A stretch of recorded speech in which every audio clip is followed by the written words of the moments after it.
Hey folks, welcome to the 10 Laws Podcast with East Forest. I am the East of the Forest, and I'm coming to you from Boulder, Utah.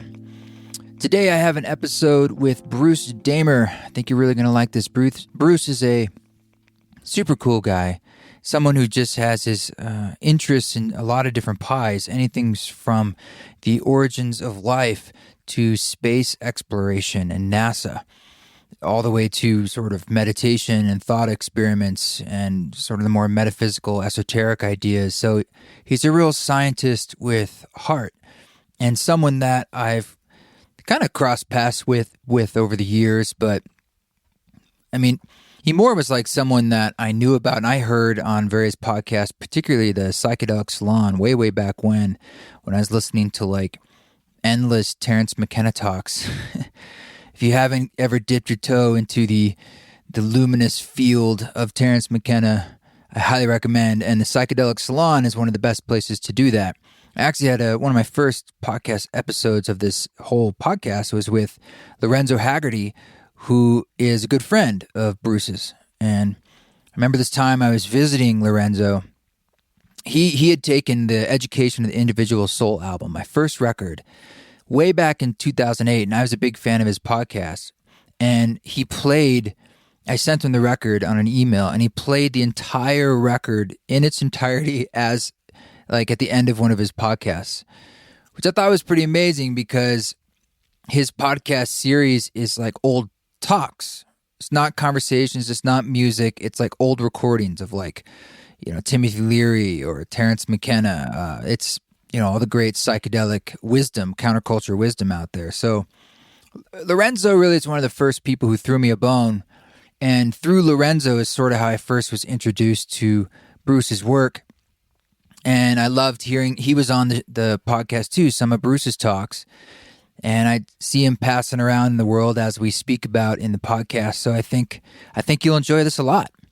But check out Bruce Damer's Patreon, which is a really cool way if you want to get really deep into his world and get all sorts of like, connected conversation about all these trippy subjects that he's into and I'm into too. If you're listening to this when it comes out on October 8th, 2019, we have 2 days left in the Grammy nomination voting period. And I talked about that in the last podcast, so I won't go too in depth, but basically, if you want to help us let the 20,000 or so Grammy voting members out there know that they can vote for the Ram Dass record, they can. It's in the New Age category. They just have to scroll down there and find it in Best New Age Album and to vote for it. So, it's just kind of like a notoriety thing. Meaning like the way you can help is to post it on social media. That anything about the record helps, but even better if you want to say, hey, I love this record, and they're working on seeing if they get a Grammy for Ram Dass, and it's in the Best New Age category. So thanks for sharing that. That voting ends on October 10th, and then we'll know in November who is nominated. We also released that single from Christopher Willits, which was a rework of I Am Loving Awareness, which I hope you got a chance to hear that because it's pretty cool. And before that, we had the video for the Home song, which I talked about on social media a bit. I made a little video explaining how 35 different media outlets were essentially blocking this from release. I guess not ready to really present psilocybin as a medicine for our people. People are still actually quite afraid, even though there's major cultural winds shifting. We were having trouble getting people, they got cold feet for all sorts of different reasons. So eventually we decided to just release it on our own. So that's what we did. And we were saying, let's do this ourselves with you guys included. And you can share it and we'll just make it sort of a more viral, organic thing. So if you haven't seen that video, it's on YouTube. It's on my website, eastforest.org/video. But of course, you can see it there. It's the same YouTube link. You can take that YouTube link and you can post it on your own social media. And what I'd love to hear from you, it's great to just share it, but if you have a psychedelic story, and it's okay if you don't, but if you do, and it's a positive one, that's a meme I'd love to put out there, how it sort of helped you in your life. Because as I talked about on social media, as Ram Dass said, psilocybin started his spiritual journey, and it's the same thing for me. And it's the same thing for a lot of people. It's not the only thing at all that is what my journey is, but it's a part of it, and it's an important part of it, and it's one that I don't want to ignore. Not that I ignore it. As you know, I talk about these things a lot. But again, it's a piece of the pie. So if you want to see the home official video, check that out, eastforest.org/video. And David Altabelli, who directed that, it was sort of his vision. We've got 2 more videos. It's like a 3-part short film, the whole thing. There's another video for Soul Land after that, and then one for Dark Thoughts, and they all fit together in this triptych. So really looking forward to sharing that with you. And really looking forward to sharing, there's more reworks, which is our little name for remixes, coming. So we had the Hammock one and the Christopher Willits one, and we've got more. So I don't want to tell you who they are because they're still in process. But from now until the end of the year, we're sort of keeping this conversation going about the Ram Dass album and sharing all sorts of new sister content to broaden its reach. So thank you to all of you who have been sharing it, particularly on social media where I've been able to see that, because it really helps to, spread this new story. All right, we're going to get into this conversation. I just got done here with Radha, and her kid came down, the 7-year-old magical Benji, and we had a really great time enjoying the fall weather down here in Boulder, and I've got a few days of rest. Probably going to do some piano recording over here in the studio, as I try to do. But then I have another friend coming in that I'm super excited about, that I hope I can convince him to sit down and we can record a podcast too, because he's a really interesting man. All that's in the works. So here we go. Let's dive into this. This is Bruce Damer.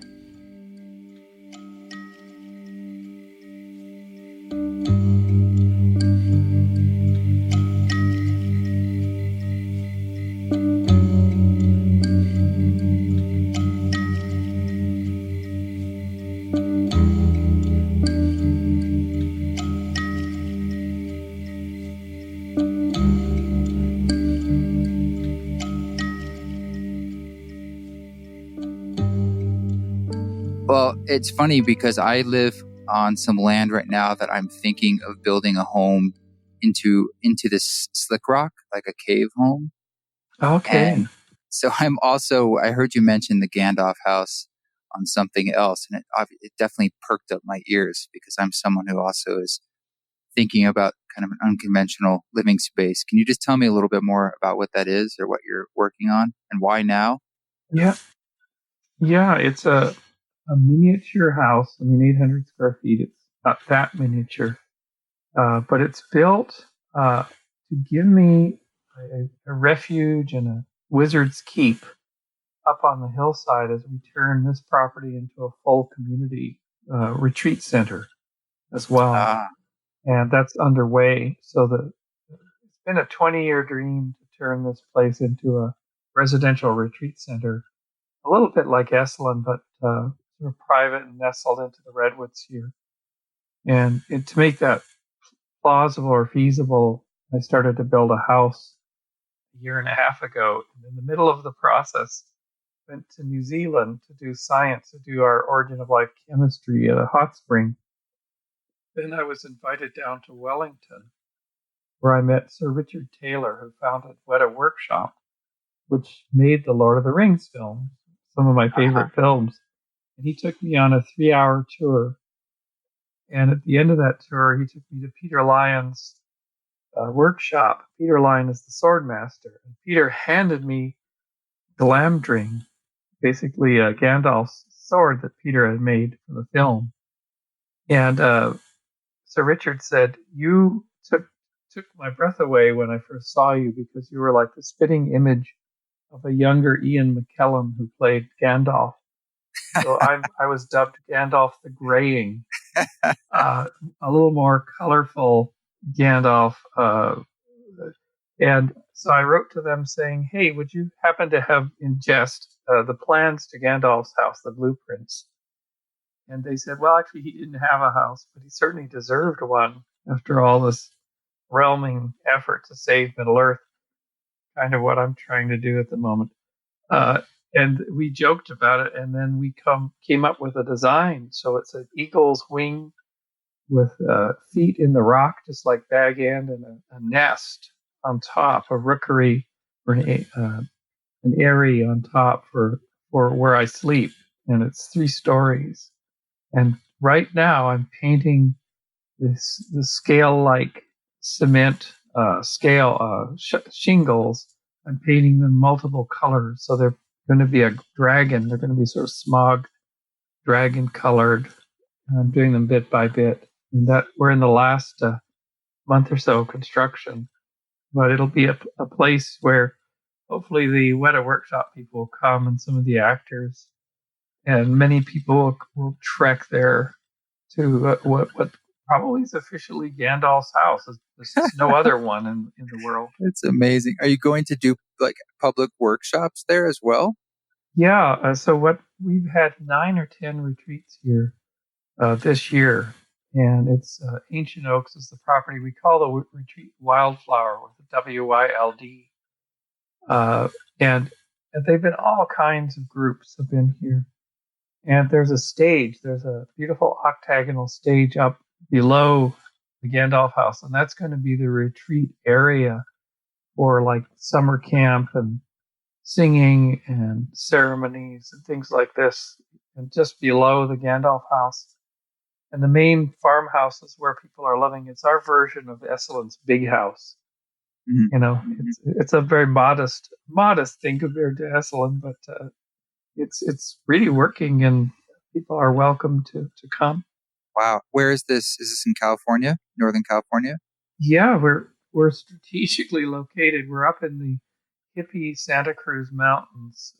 We're 20 minutes over the hill to Apple's headquarters and Netflix and Facebook, Silicon Valley, all the companies, Google. Yeah, so we're literally, as you land in Silicon Valley, if you look at those far hills where the Pacific is, that's where the farm is. That sounds great. You know, I wanted to tell you the last 2 times that you and I crossed paths, and you won't know that we crossed paths, but I remember both of them vividly. And one of them, do you remember Summit at Sea? I think it was back in... Yes. Okay. I was there performing. Yeah. And do you remember one of the last nights, might have been the last night, you remember there were storms, and none of us even got off the boat, I think, for like 5 days. I was a bit stir crazy, but there was a big party on the back of the boat, like DJs going, everybody there. It was quite a scene. And I remember being there, it was late at night, and all of a sudden the music stopped. And I heard this voice over the system. It was your voice. And I knew who you were. I said, oh, that's Bruce Damer. And he started telling like a story or something. Did it have something to do with like Terrence McKenna or something? And I remember there were a lot of like drunk and confused, like rich tech people not knowing what was happening. And I was like, oh, this is rad. This is like, we're getting into like a serious space right now. And you were kind of culling forth almost a ceremonial energy. Do you have a memory of this? Mm-hmm. Yeah, it really was. And the story is fascinating because Summit at Sea fell apart, with the storm, and there was no communications, and the upper deck was wiped out. Right. And I knew the organizers and everything. We landed in the Bahamas. We were supposed to land on some private island in the Bermuda Triangle or something. Yes. And the whole thing really got just destroyed. And I was supposed to do a show with Android Jones in the main theater. We were going to do the Fire in the Sky show, which we did the next year at Lightning in a Bottle. But it all got canceled because we didn't even know if it was canceled or not, but there was no communication. Everything just fell apart. So I met this DJ named Thugfucker. We got along famously. He's actually quite a big guy in the scene. Yeah, Thugfucker. And so we decided, you know what, we're going to do something together. And we got approval from the person who was running that big backstage, where Edward Snowden had been on a jumbotron 3 days before, presenting to the $100 billion of wealth on that Norwegian Cruise Line ship. And so what I was going to cover, and what I started to cover was, where did structured power come from?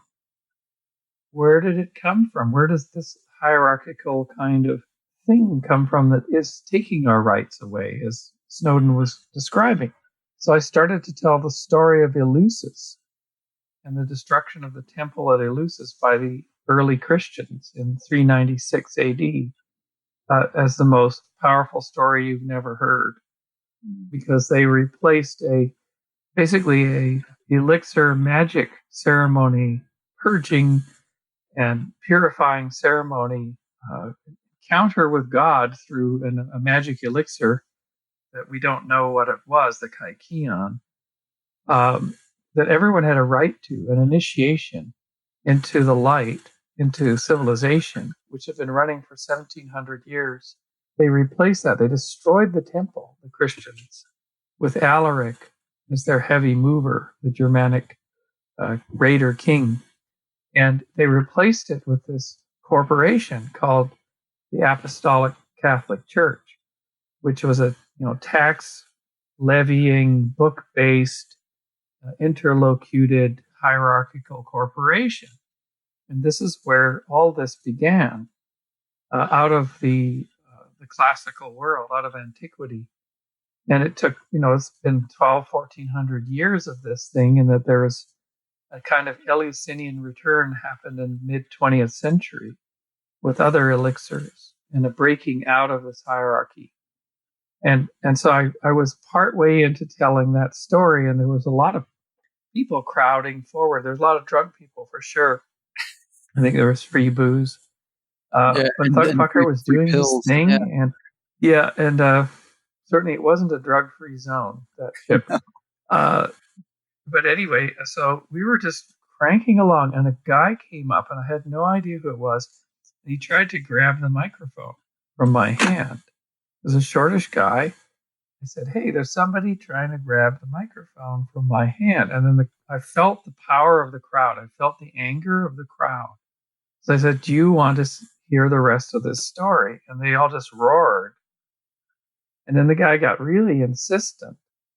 And I thought, okay, here I'm at a junction point, where it's the first time when you feel the power of a crowd that's getting agitated, that you could just say one thing and it would set off a whole thing.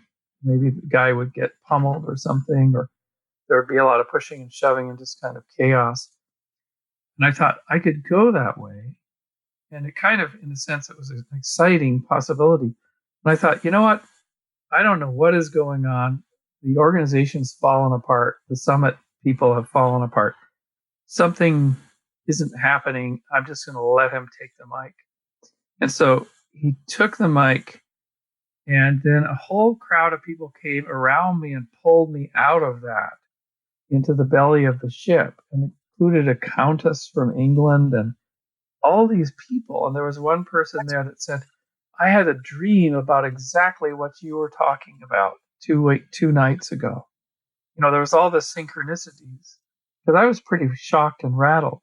And it turned out that the guy who took the mic away was the CTO, or the CFO of Summit, the chief financial officer, for some weird reason.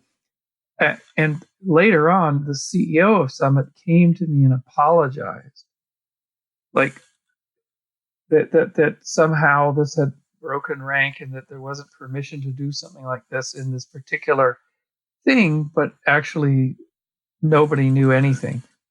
And we even met the captain, but it was very, very weird. It was very, very weird. It was very weird. I met Brock Pierce there, the founder of Blockchain Capital. I took an Uber with the founder of Uber. We all decanted to this hotel. So meta. And Eric Schmidt was there, and yeah, he was. We went to this bizarre boutique hotel afterwards. Yeah, Stuart Brand, actually, he holed himself up in his room. I think he didn't come out of his room. Graham Hancock did a really great talk. It was one of the only talks that sort of happened. Yeah, I was at Graham's Summit talk. At Sea. Yeah, Graham's I just remember that was the last time I crossed paths with you, and it was such a strange moment. And I remember seeing you on the ship once, and you were in full regalia, a festive form. I so appreciated uh, the energy you were bringing to this odd event. Um, how we were all just sort of stuck in Yeah, I international decided. waters. I decided to just go for it. After I realized that the show was canceled, my talk was not going to happen. I just said I'm going to have a great party, and I put on a barang. I have a vintage barang, which is this beautiful Filipino man's wedding shirt, a man's wedding shirt. It's made out of pineapple silk. It's the most incredible thing, and I got it in a secondhand store. So I was wearing this barang and a pair of psychedelic tights. This beautiful white, fluffy, sort of Spanish style but tropical shirt, and all of the women, because most of the servers on that ship are Filipina. They're Filipino, and they're very present people, and they just loved it. I mean, these Filipino women were coming over that were just serving and doing all the stuff, and they said, "Oh, barang, it's a beautiful one. It's my grandmother was married my grandfather. He was wearing this," and it was so nice, to connect with the people who were actually really present. And we were stuck in a broom closet. We were in room 2229 in the belly of the ship that you couldn't even find. Yeah, me too. I spent an hour trying to. You were too, and we were like stacked up, and there was a renowned meditation teacher, and we sat there on our fold-out bunks, and he said, "You know what? The Filipinos that are working this ship are the most present people here. They're the most, in a sense, awakened people here." I thought, well, that's an interesting observation. Yeah, right. Yeah, it was my first time on a cruise ship, and it's such a strange experience. It's like a floating Las Vegas of sorts, and I found it very disconcerting. But it was exacerbated by the storms we were going through, and then, as you said, sort of this odd anarchy surrounded by incredible wealth and power. But yeah, someone like yourself, I was there to do a set and perform. Uh, it was a challenging space to try to do that. I had to give a lot up to just kind of move forward, keep my head high. Mm-hmm. Yeah. Well, I wanted to switch gears. I've been following your work for a long time. Back when I got onto the psychedelic salon and got to know Lorenzo Haggerty, and you guys are friends, and you kind of would cross paths with the psychedelic salon and those worlds. And you're someone who has such a diverse background of interests. And one of those interests I know has to do with the origins of life. And you had this wonderful talk you sent me from consciousness hacking. We got into these subjects about like culture coming from evolution and this idea of patterns and the meme of like the serpent being technology. And these are things that I was just found really, really interesting because I also see you do work with NASA and space. And so you're obviously interested in sort of where we're going. And there's these bookends of like where we came from and where we're going. Can you speak a little bit about the connection between the two, like the connective tissue that is your interest of kind of how it all began and where we're going as a species? Yeah, since I was a very unusual little kid, when I was 14, I decided that the origin of life, the self-assembly of little stick and ball kind of Lego or a tinker toy of molecules and their self-assembly and powering up of the living world of the first cell had to be the most interesting problem for a nerd that existed. So I decided to spend my entire life on it. I thought I might have 90 years with life expectancy. So I dedicated myself to that. And then two years later, and when I was 7, I saw that Neil Armstrong stepping onto the moon and all that. I was pretty hooked on space from about 60, 68, 67, 69 as a little kid. And then 1977 or 78, I decided I was going to dedicate the other aspect of my life to giving life a path forward into the cosmos. That I felt that life was probably pretty rare per se, but complex life that could even think about its own origins was extraordinarily rare, and that we had a duty, or we had, in a sense, deep gratitude for the chance of our existence to forward life. And the best way to do that, especially in a very energy consuming species like we are, we have to make new worlds. So we have to not necessarily settling Mars or the Moon, because those are not good places to expand the biosphere effectively, but to build worlds out of asteroids in fabric enclosures, which we came up with 5 years ago and is now turning into a company. And those fabric enclosures, it turns out, that can introduce gas and turn an asteroid into a thing, effectively a living thing or a resource, is the same model as life itself when life got started, which was lipid enclosures, membranous enclosures of little things called protocells, wet dry cycling in pools, in hot spring pools, not in the oceans. That these protocells booted up into the first system of natural selection and the first living cellular communities. And so it's my life's work has now been realized as of 2015 when I did the 2 TEDx talks, that I really have got a model that's now being tested by multiple teams. It's being worked on all over the world that Dave Deemer and I came up with for how life began. And it's working chemically in hot springs and in laboratories. And then this second goal of opening space, Elon and Jeff Bezos and NASA and Bigelow and all the other people are doing a really great job on launchers and the basic infrastructure, but perhaps this membranous enclosure of asteroids we call Shepherd is the actual solution, the full solution for a sustainable architecture to let life expand into near space. I mean, near solar system space. That's interesting that you're talking about asteroids as opposed to like exoplanets. Is that something that we can see more asteroids that are closer to us that are actually of possibility, and they have minerals and potentially gases coming out of them we can harness to make water and energy?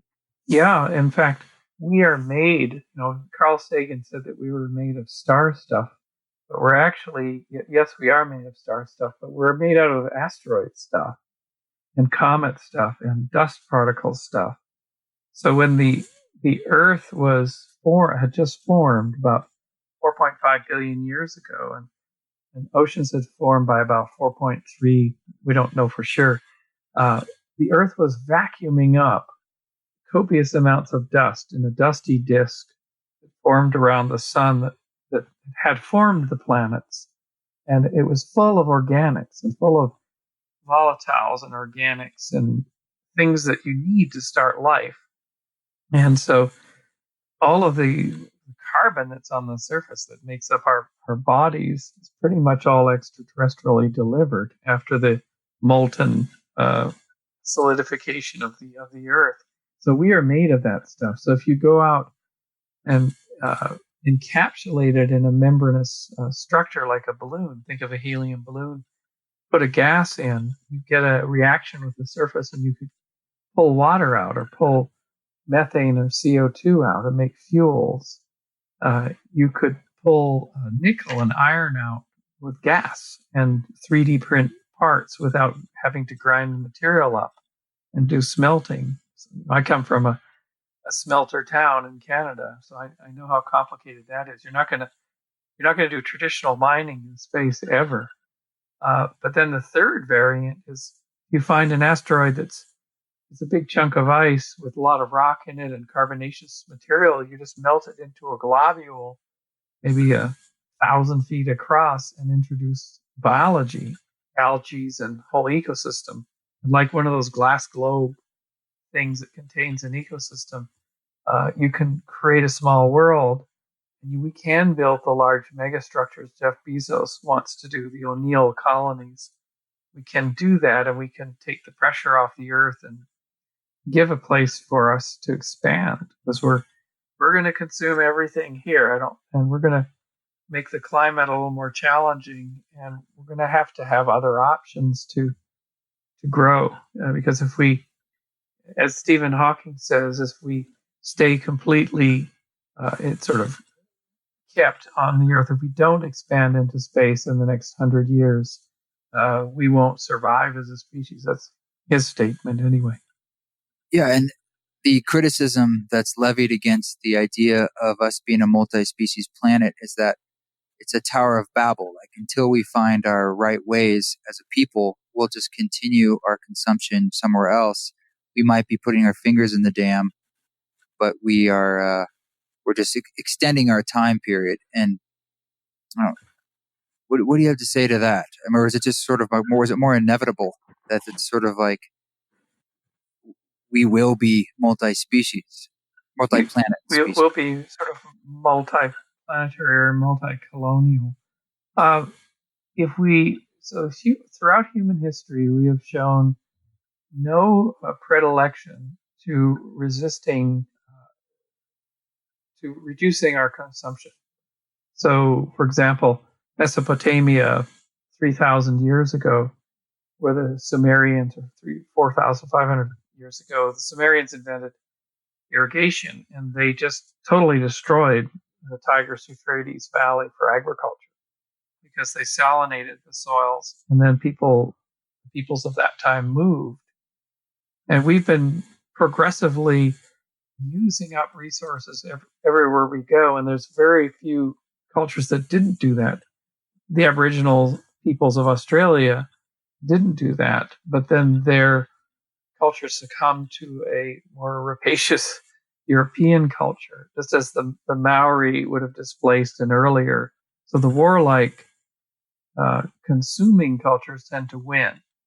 But of course, when you have an entire planet that's warlike or consuming, the entire planet is a finite resource. So unless we find a way to simultaneously change human nature, which means healing species trauma, healing individual trauma, not or raising very, very healthy children, which we're just learning about, our internal parts. We're learning how people boot up and operate now. We have to simultaneously do that at the same time as we have to manage what is likely to be some climate shocks coming. To simultaneously manage that and do that and get it all right. My predilection or my intuition is, if we just, probably it won't be till end of century until there's viable technologies to create human presence off of the earth. If we survive that long and we mature ourselves, the first colonists that are actually living in these environments will have to be highly dialed in as people. Yes. They'll have to be highly collaborative, highly regenerative, highly really awakened and enlightened, because to make it in that environment. So they will be in a sense, the avatars. And as their number grows, they will look back upon the earth as they have built these beautiful biospheres and these beautiful megastructures, and they will have the wherewithal and the knowledge and the overview to come and basically help the earth back to some of its original beauty and help the ecosystem back to health. So I think that's, in a sense, the playbill for this whole thing, if it works. Well, let's bring it back to the individual level. I think a lot of people are interested in how they can navigate the world that we're in today, and maybe don't want to wait many generations till we find some sort of regenerative sense of self by being on other planets or asteroids and then bring it back to Earth. And I've heard you talk about visionary states that you explore through meditation as a way of kind of finding that balance, I would imagine, from the inside out. And I'd love to hear more about what that technique is for you.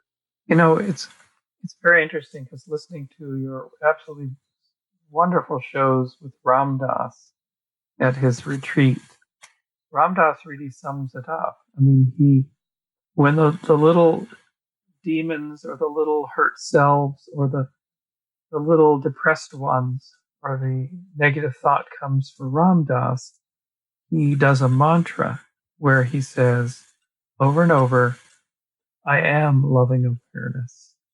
I am loving awareness. I am loving awareness. And what he's doing is he's sending love to those internal parts. And that is exactly right. In that, in each of us, we get up in the morning and I have anxieties in the morning, because why? Because we're not just one person. We're just not just one self or one being. We're colonial. We're a colony rather of individual parts. Marvin Minsky called it a society of mind. Dick Schwartz calls it internal family systems. At the Luminous program that I'm part of, we work as though it's a little inner kindergarten.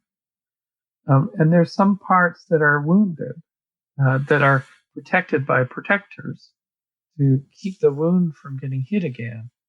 And that can lead to triggering, and that can lead to kind of really lashing out behaviors or collapsing behaviors if that wound, which has not been seen and it's not been resourced, gets threatened or gets seen, perhaps.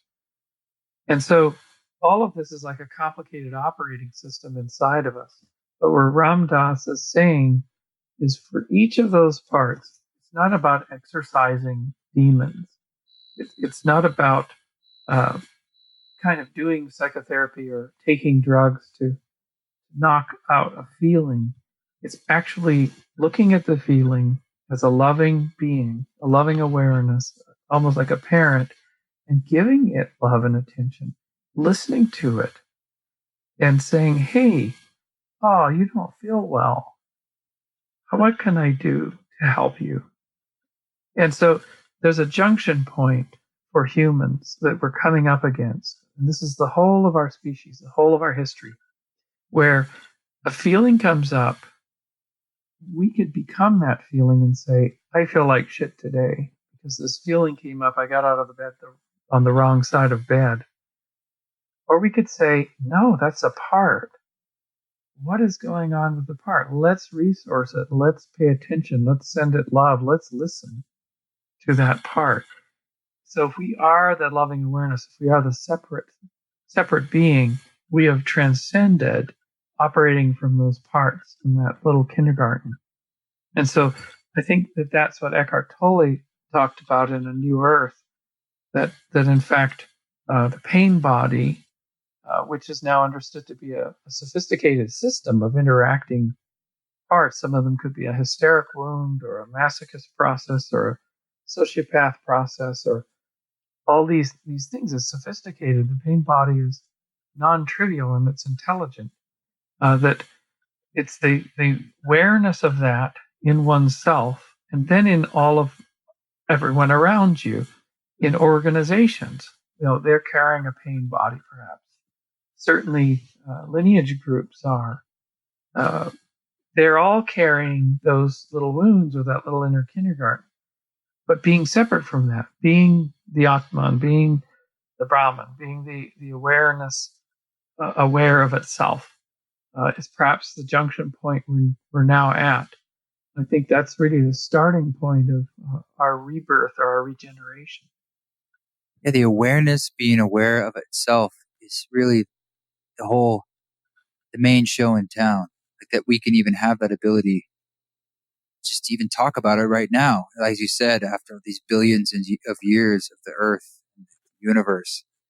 And then once we have that awareness, it sort of comes down to how would you handle a child? Or how would you love a child through it being fearful, or a child that's been wounded, as an analogy or really a metaphor of what we're going through, like, personally and as a species. Yeah, absolutely. And you can see it acting out literally in politics. where we have a very wounded person as president, and it's very clear. And so, in a sense, it's an advantage because there is no.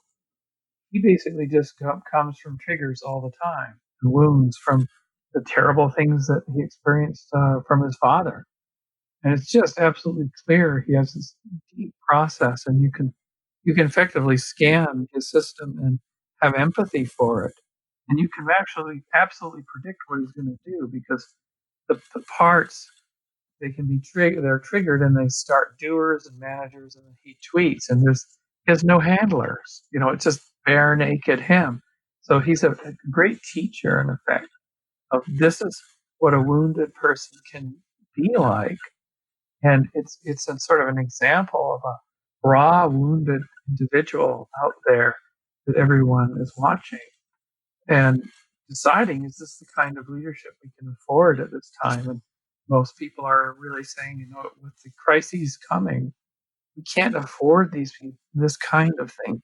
We have to have grounded, healed, dialed in, selfless people in leadership in the important positions. And there's a rise of solutionists. There's a rise of pragmatists that is going on, that's saying enough. Enough with the fake news. Enough with the distraction. We've got to get down to work as a civilization. And a week from tonight, I'll be landing in Washington, D.C. with Hannah Ree. And the two of us, with an extended group, are creating the Climate Mitigation Associates Network.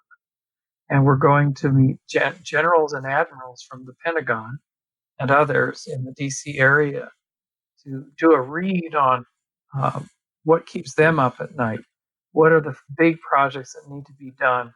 The studies, the engineering that has to be planned for in agriculture, and sea level rise, in pandemic response, things like this that are probably coming, and build a network of really heart-based, hopefully really healed, self-aware people that will guide and help the organizations from the Pentagon to Google, which is concerned about its campus at sea level, to the farmers of the Central Valley who are concerned that hurricanes will be plowing up the California coast in 15 years. And all of these people are saying, what can we do now?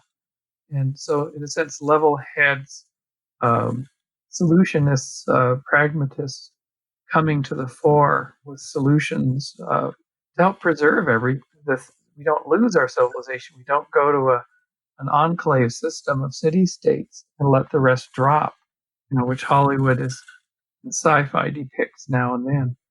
Yeah. So that coming from a healed place, coming from a self-aware place. Do you see the problem as a spiritual problem, a spiritual crisis, or do you see it more as a technological issue or something we kind of like developmental or psychological, or both? I see it as the greatest test of us to evolve us. So, for example, what would occur to me, I was up at a conference in Coeur d'Alene, Idaho, wonderful community building conference. And the night before the talk, I realized, wait a minute, human beings are creatures of climate change. Every major factor that led to us walking upright, intelligent, tool-making, civilizational building came from severe climate shocks. Over and over and over again. We were made by that, from the Rift Valley opening in Africa and throwing our ancestors into the savannah, to the drying out of Africa, forcing the genetic neck in South Africa and mitochondrial Eve, and then our ancestors walking straight into advancing glaciers in Europe and Asia. And everywhere we went, there was a radically different climate. And if you look at Aboriginals in the Pilbara area where we do some of our science, living as the same peoples as the ones that have adapted the rainforest in Queensland. And we're incredibly well adapted to radical climate change. When we move from one place to another, or an area dries up, or floods, and so, in effect, what we're coming to now is a self-induced evolutionary driver, an evolutionary squeeze on the species.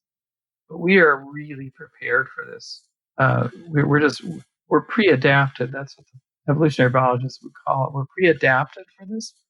And so I see this as the great opportunity to get it right, to be challenged so that unnecessary things and noise and sort of the toxicity gets stripped away by reality. You know, Wow.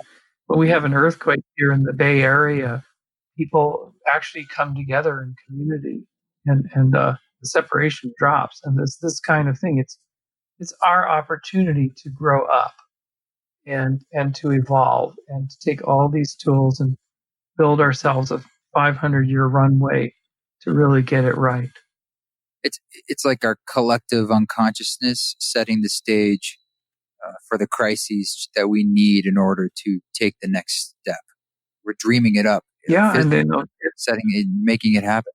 We're making it happen, and we're waking up. You know, there's that wonderful Facebook cartoon that was going around where it showed gods through the ages. You know, first we worshipped animal skulls, and then we worshipped animals in the sky. Then we worshipped a whole bunch of people in the sky, and then we worshipped one person in the sky, and then we worshipped somebody who claims that they represented that one person in the sky. And then we grew up, and there's no one in the sky. There's no one to turn to, or no one or thing to say, "Oh, it's running everything." No, it's us. It's us collectively. There is a God. It's the synchronous field that binds all people together into miraculous possibility. The loving field, the things that Ram Dass talks about. We're making it. We collectively make up God, and we make God into. God is in our image. We're not in God's image, and God is ever changing. And God is. I'm thinking of writing a book on this theme that came up in the Kohack talk, which I call God for Geeks. That as soon as you personify God, you get into a lot of trouble, because then it becomes a cultural thing. But if you say that God is an operating system, you can make server calls. It has an interface. It has services and apps, and it can do things. It can make improbable things happen for you. It can serve you continuously clues as to what to do. It's an OS, and it's the true God for geeks, the really useful God. And so as we build this climate mitigation group, we're always pinging that synchronous field. I call it the field because field can be a woo term, and it's a sciencey term too, so it satisfies everybody. So I call it the field, and it rocks. And at the end of the consciousness hacking talk, I presented a vision of the field as this silver spire climbing up 4 billion years to complex life, spinning a network, interconnection network of high density, and flowing in that network's symbolic communications and genes and everything else. And then this thing is turning through every cycle of the sun rising and stacking more and more, faster and faster, higher and higher stress rates. And we just passed the awakened experience 2,500 years ago. And now we're headed toward this collective grokking, or collective waking up that's being forced upon us by the simple, it's like a midway ride. That's where you come down to the end of the last part of the roller coaster that's a lot tighter turns. That's where we're at. I really love your optimism. You have a unique perspective that's building a bridge between science and the heart. And I sort of put those in separate camps, because traditionally those who align with the scientific viewpoint, it's a bit reductionist or materialist in a way that, I don't know, it often goes with this atheistic attitude. Like, you can't have the same feelings for God or intuition or the heart in that same mindset. And I feel for you, they're one and the same, or there's something naturally about you where they're connected. Does that sound right? Yeah, I don't really see them as separate systems at all. And I think it's partly because when I was 9 or 10, I just discovered or determined that there was this field. It was kind of like a universal friend out there that didn't wasn't really embodied, but you could kind of talk to it and ask it for help, and it would do things, and it would show you cool things, and stuff would just show up. It could be entertaining. It would show you visuals too. It was amazingly versatile. It would walk me through the neighborhood so that I could have the most miraculous day and meet a new friend. Because the field, I would just be walked by the field, and sometimes people call it intuition. But because of that, I decided I'm going to use that more than I use my logical thinking, list forming brain, because I wanted to achieve these two huge results, which is how did life begin and how to give it a path forward. I realized I had to really stick close to this field because it was way smarter than me. But collectively or jointly, we could find our way to this thing over the decades. So the field also then it brought me things. It said, okay, kiddo, you're 22, you're living in Southern California, and your heart is surrounded, encased by concrete. So one day the field was like, you've gone too far into the logic. You're writing software, but you can't feel your heart. Go out for this encounter group. So I did, and it started to break the concrete. And then the field said, there's a lot of pain there. Work on it. Work that knot of pain out. And I did. It took 15 to 20 years. So the field directed me toward my internal work at the right time, such that in my 40s, I had discovered more magical realms than was accessible through kind of logical reductionist thinking.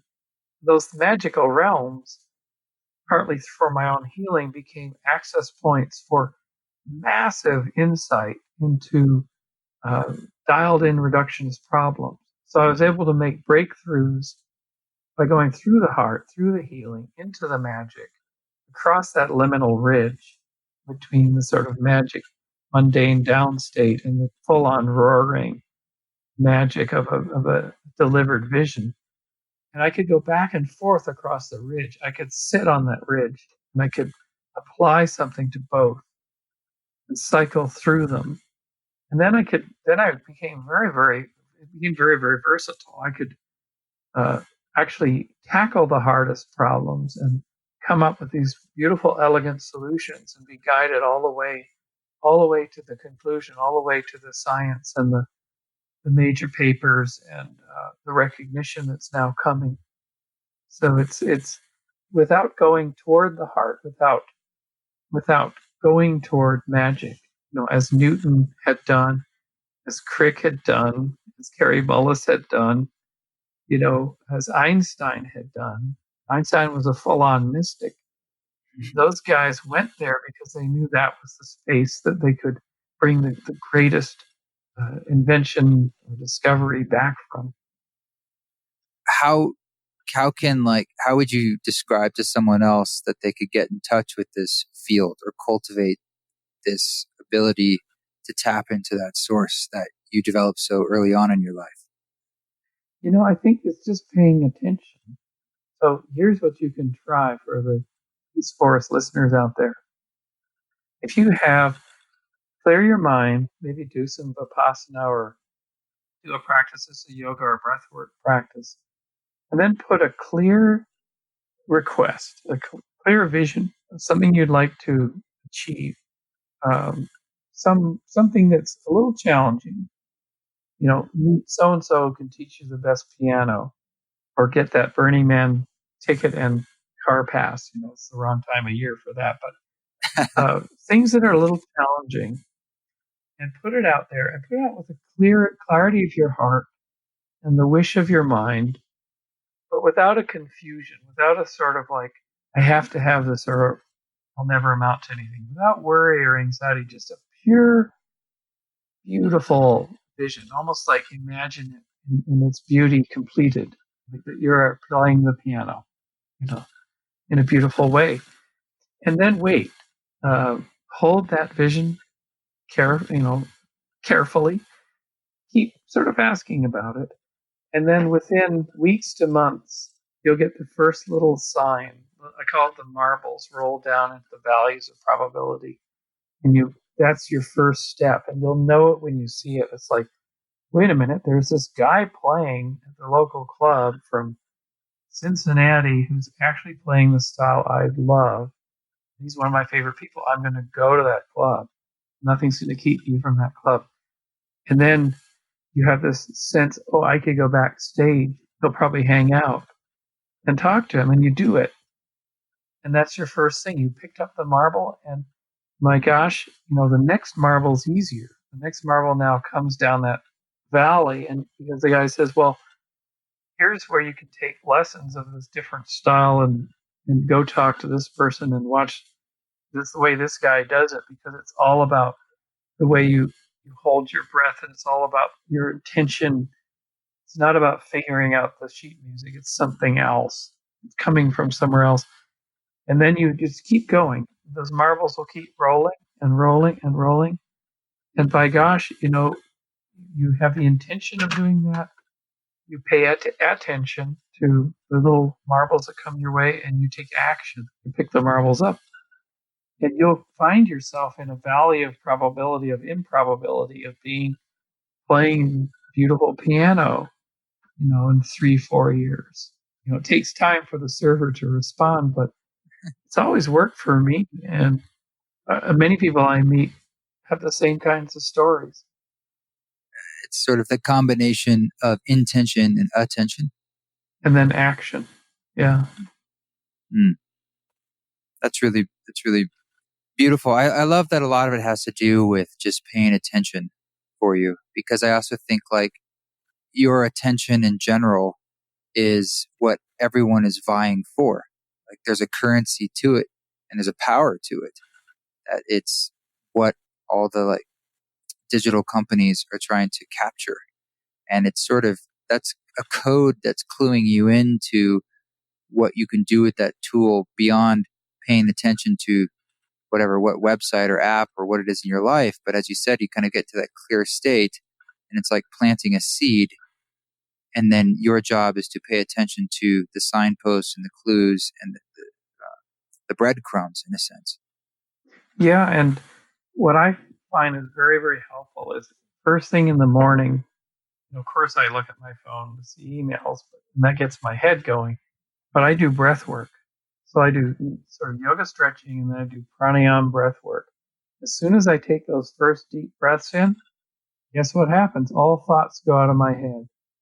All judgments, all concerns, all task lists. Suddenly, it's just a good world because I'm taking deep breaths. Because it turns out that we hold our breath a lot when we're using tech. And that creates a strangle response of anxiety that the body thinks it's being starved of air. And it's created a global pandemic of anxiety. And just like the story that I told of the little prosimian, our deepest ancestor, evidence of which was discovered about 10 years ago, a femur bone from a prosimian, a 2-inch long, deep ancestor of all apes and tarses and monkeys and things like this. And I had a dream one night that when we were that small, we were insectivores. That was what the article said.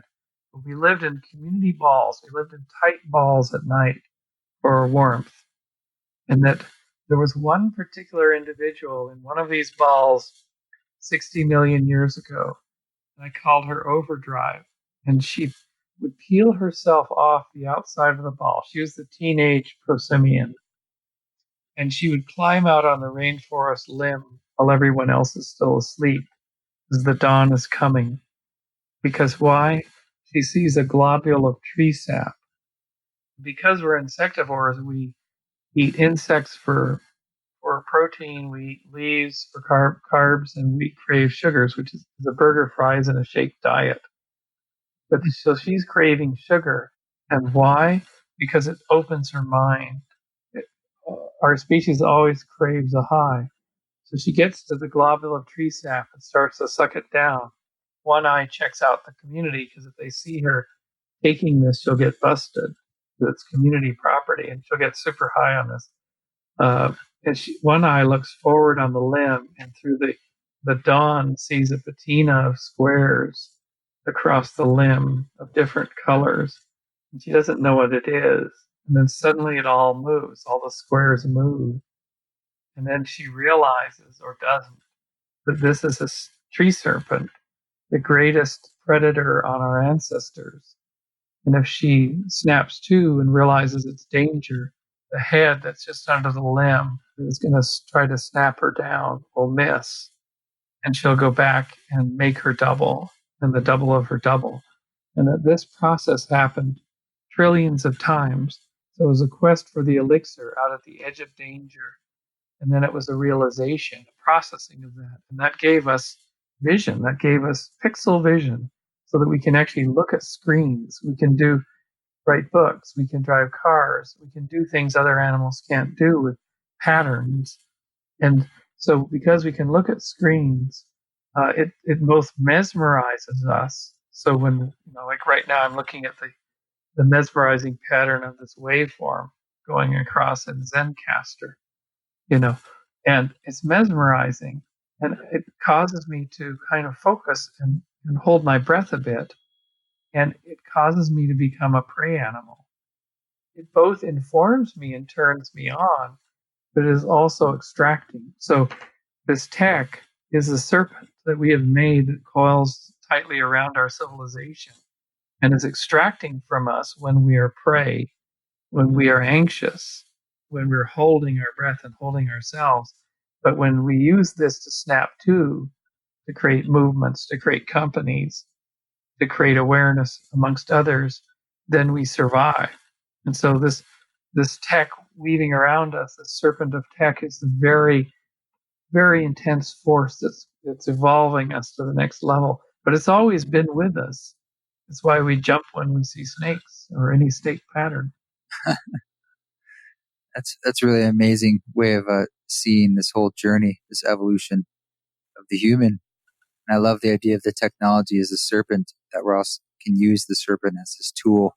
Like here we are using the podcast as it wraps around us, but we're using the tech to essentially talk to other people and just put out new ideas and memes, essentially of how to walk the walk with more grace, and just to how to like make these transitions, like one idea and one meme and one connection at a time. Yeah, it's an exquisitely powerful medium. We can do this for each other now, and that within days, 100,000 people could be listening to the ideas and then sharing them with other people. We've never had that as a species. Never had that. So it's new too. It's only a couple of decades old. So we don't really know the impact of this thing, this serpent, this network, these devices. The impact's only just now being felt. It does feel, I mean, I know it's easy to say this because I'm living now, but it really does feel like a very unique time, mostly because of the global connectivity and the way ideas can pass around so fast. Like we've built this global brain, and I love the ideas that you've been putting out for these decades, and especially the ones you're putting out now and the energy you're doing that with. I'm thankful for it, and I'm grateful, and I'm really grateful for this conversation. Well, I'm very grateful too. And Lorenzo had mentioned you, and many friends have been on the podcast, and I know you guys have a great retreat at the Four Corners, which is one of my favorite areas, as I was raised out in the West. Yeah, and I just love your music. I love the beautiful things you've done with Ram Dass, where you set his voice as it is today to music so beautifully. I would say it's a it's an evolution on uh, simply ripping, say, voices like Terrence's into tracks. I think it's just done it very, very lovely. Thank you so much. Well, how can people find more of your voice and your work? I know you have a Patreon that you've started. What are the best ways for folks to interface and support you? Yeah, the Patreon's pretty exciting. It started by my friend Aaron. It's run by Aaron and Charles, are two dear friends who convinced me to do it and then set it up. And it's patreon.com/Bruce Damer, Damer for the listeners. And it's a whole forum. We just held our first what we call levity salon last night. We had a gang show up, so it was in Zoom, and we covered so much. People could bring their questions. Sounds I'm fun. also doing mentoring sessions. Yeah, I'm doing individual mentoring events here at Ancient Oaks, tours of the Digibarn and the Terrence McKenna Timothy Leary collections that are here. And we're doing so many projects that the people in the Patreon community have kind of got closer access to the original life work and the space work and the climate mitigation work. And so it's becoming a vibrant community, and the support really helps me because I'm an independent scientist, and the Patreon is actually building up to the point where it's going to support our at least part of our field work in New Zealand in February, going back to the hot springs.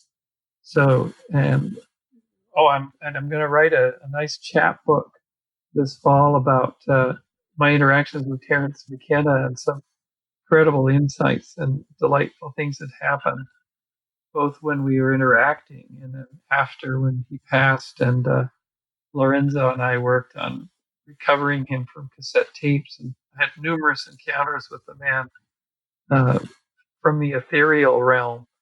So I'm going to write all that up into a book for the patrons. Wow. Yeah. I mean, the Terrence McKenna and those cassette talks that you were talking about were a huge influence on me over a little over 10 years ago when I first was introduced to that on the Psychedelic Salon. So thanks for doing that work. And I mean, that could be a whole podcast in itself. It's just talking about Terrence and sort of what you're speaking to now, your connection offline with him, and today too. You know, he's been such a powerful figure. Yeah, and so in some ways, I'll be writing a bit of an interpretation of Terence or a translation of Terence now that we have 20 years of hindsight. Because he passed on April 3rd, 2000. So this book will coincide with the 20th anniversary of, you know, this time, it's November of 1999, and we just came back from Hawaii. We'd spent a week with him. Eric Davis did an interview with him in November of '99, which is beautiful. It's in the Psychedelic Salon. I managed to get that for Lorenzo through Eric, uh, but he was on his way out right at this time 20 Mm-hmm. years ago. So by writing this book, we're honoring that period and him as a human being, and some of the foibles and some of the things that need to come out, some of the truths that need to be said. And Dennis McKenna and I worked on that in 2012. Really cleared all that. Really cleared some of the incongruities so that Terrence's soul could be released from kind of bardo and be with us all the time. So it's going to be definitely a, something I called the Ode to Terrence, which I wrote in 2012 for him. And it's going to be an expansion of the Ode to Terrence. Well, I can't wait to read that. And otherwise, Dreamer.com has, you can find all the projects, and Google my name and you'll find a zillion videos. I'm sure that you did for us. And sorry for interrupting you. There's just a few other. Find me on social media. Best send me a message because I get hundreds of requests and I don't know who's who. But if you sign up on Patreon, even at a low level, then I'll actually meet you. I love it. Well, I'll link to some of that here, and You're right. There is a lot if you Google Bruce Damer, but it's all pretty good. And I'm honored that you could give us some of your time. And I would always look forward to talking to you again. And hopefully next time we cross paths, it will not be on a cruise ship in the Bermuda Triangle, and it will be in something, maybe in Ancient Oaks or something. I would love to check it out sometime. Absolutely. You're most welcome to come here. And thank you so much for doing the great work you're doing and all these great interviews. And I'm hoping to join you for a Ramdas retreat while he's still with us, and whenever the next one's coming up. It's coming up in December. Oh, in December. I sent him a stack of letters that he'd written to the Harvard Crimson in 1962 and 63 from my collection from Timothy Leary. And I sent him, along with an award that we gave him last year, I sent him a folder of these, and hopefully he got a kick out of that. It's his letters as Richard Alpert defending the psilocybin research. That is amazing. Wow. Good job.